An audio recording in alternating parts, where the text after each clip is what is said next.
সূরা আশ-শামস। শুরু করছি পরম করুণাময় অসীম দয়ালু আল্লাহ তাআলার নামে।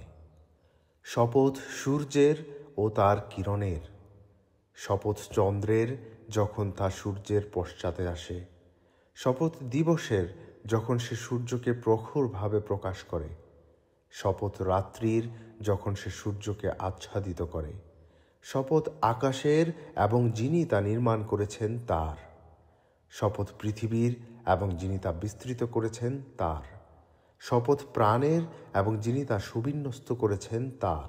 অতঃপর তাকে তার অসৎকর্ম ও সৎকর্মের জ্ঞান দান করেছেন।